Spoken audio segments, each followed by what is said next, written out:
Just a messed up big head, Okay. mental health issues,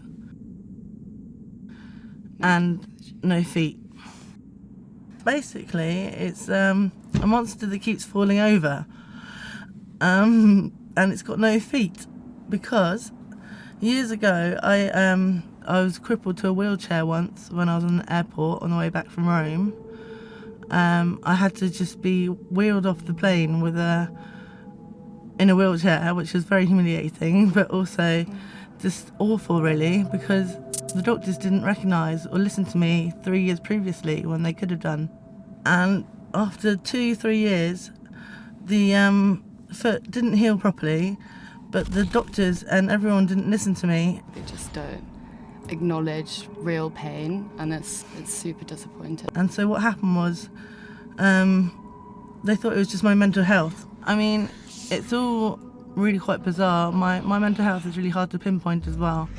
I do have a diagnosis, and I express myself through poetry a lot of the time. I've just published my first poetry book. It's just literally stories of my psychosis.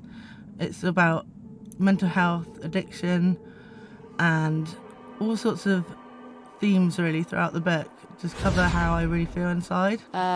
What was your experience with getting help for everything? Well, I've been in hospitals quite a lot of the time. I first went to a psychiatric hospital when I was 21. I've been in and out of mental hospitals pretty much for the last decade.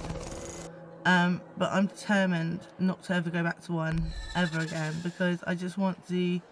It's never been linear. My life has never been up in a straight line. It's always been up and down. Yeah. But this last few years I found it the hardest to actually get back into society again. But I'm really fighting to do that this time. And it took about 3 years to have an MRI scan so that then I could actually be diagnosed with arthritis in my feet, which made it a vicious cycle because the more weight I carried, the more painful my feet became. I've had 6 operations, steroid injections into my foot. They discovered the bone was growing in the wrong direction, so it had to be chiselled off. I think because it wasn't just my mental health, it actually physically happened to me as well. Situations, what happened to me. So it's hard to get my head around some things that just seem too bad to be real.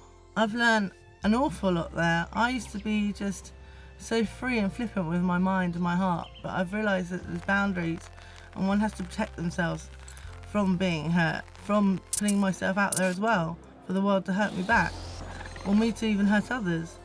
It's really important that we keep ourselves safe and we have boundaries in this world, and that way we can all flourish and succeed and achieve. But it's been a tough ride, I'll tell you that. Do you know what? I just think never give up in this life.